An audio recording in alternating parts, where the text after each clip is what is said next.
कोटा में विधायक मदन दिलावर का घेराव, दिवाली की रामा श्यामा करने गए थे दिलावर। ग्रामीणों ने नारेबाजी, घेराव से की अगवानी। दिलावर की जाति विशेष के युवाओं से हो गई थी बहस और बहस में हो गई थी कुछ जातिगत टिप्पणियां। हालांकि दिलावर ने वीडियो के जरिए मांग ली थी माफी, लेकिन गांव जाते ही ग्रामीणों ने मदन दिलावर को घेरा। दिलावर का खेमा मानता है इसे विरोधी नेताओं की साजिश। अब दिलावर का जो खेमा है वो तो इसे विरोधी नेताओं की साजिश मानता है, पर तस्वीरें आपको भी दिखाते हैं किस तरीके से उनका घेराव किया गया, नारेबाजी वहां पर की गई। तस्वीरें देखिए आप एक बार। ये तस्वीरें उस दौरान की है जब मदन दिलावर आम लोगों से मिलने पहुंचे, दिवाली की रामा श्यामा करने पहुंचे। उस दौरान उन्हें विरोध का सामना करना पड़ा। आपको बता दें कि ग्रामीणों ने नारेबाजी की और उनका घेराव करके अगवानी उनकी की गई। दिलावर की जाति विशेष के युवाओं से बहस हो गई थी। मुर्दाबाद मुर्दाबाद मुर्दाबाद मुर्दाबाद मुर्दाबाद मुर्दाबाद मुर्दाबाद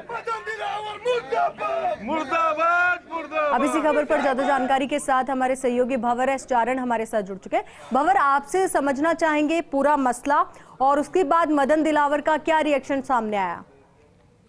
देखिए, बीजेपी के फायरब्रांड नेता है, प्रदेश के महामंत्री भी हैं, विधायक होने के साथ साथ संघ विकसित चेहरा माने जाते हैं बीजेपी के मदन दिलावर। लेकिन ये प्रकरण करीब 1-1.5 महीने पहले का है, जब वो गांव में किसी कार्यक्रम में गए थे और वहां जो सरपंच समेत स्थानीय जो जनप्रतिनिधि थे उन्होंने विधायक कोष से गाँव के विकास के लिए, पंचायत के विकास के लिए पैसा देने की बात दिलावर ने कही थी। दिलावर ने जवाब ये दिया कि जितना पैसा विधायक कोष से वो दे सकते थे दे चुके हैं। इसी बात को लेकर के दोनों में बहस हो गई और वहां कुछ ऐसी टिप्पणियां हो गई दोनों तरफ से जो कि एक जाति विशेष से उन टिप्पणियों को जोड़ दिया गया। हालांकि दिलावर ने उसी दिन शाम को वीडियो बयान जारी करके माफी इस बात पर मांग ली थी। उन्होंने कह दिया था कि अगर उनका इरादा ऐसा नहीं था और अगर किसी की भावना आहत हुई है तो मैं माफी मांगता हूं। लेकिन अभी भी जब भी वो गांव में जाते हैं, खासकर उन जाति विशेष के गांव में जाते हैं, तो उनका सामना फिर उसी मुद्दे से होता है। और फिर ये रिपीट हुआ है जब दिवाली की रामा श्यामा करने के लिए वो रामगंज मंडी और रावतभाटा इलाके के गांव में पहुंचे तो वहां युवाओं ने उनका घेराव कर दिया।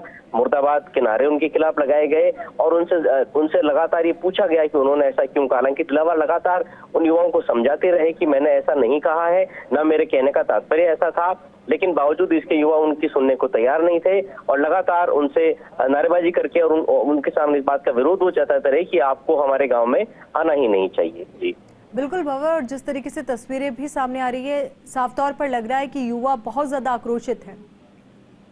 जी हाँ, देखिए, मामला मदन दिलावर का ऐसा मानना है कि मामला मेरी तरफ से खत्म हो चुका है। पहली बात तो उनका ऐसा कहना है कि उन्होंने ऐसा कुछ कहा नहीं और अगर फिर भी अगर उनकी बात को कोई जाति विशेष से जोड़ा जाता है तो मैं उसके लिए माफी मांग चुका हूँ। इसके बाद भी इस मुद्दे को मेरे जो विरोधी लोग हैं, मेरे जो विरोधी दल के लोग हैं या फिर जो मेरे विरोधी नेता हैं, वो इस मुद्दे को भड़का करके युवाओं को और जिंदा रखना चाहते हैं, ऐसा दिलावर का कहना है। लेकिन देखिए, विरोधियों के हाथ में मुद्दा लग चुका है। दिलावर खुद एक बयानवीर नेता है, हर बात पर उनका बयान आता है। जब तक वो आक्रामक बयानबाजी के लिए जाने जाते हैं यहाँ, लेकिन उनको उल्टे पड़ गया है सब कुछ और उनको ही अब जब वो गांव में जा रहे हैं तो युवा उनके बयानों पर उनको घेर रहे हैं। चलिए भंवर, बहुत बहुत शुक्रिया आपका हमारे साथ जुड़ने के लिए और पूरी बातचीत के लिए।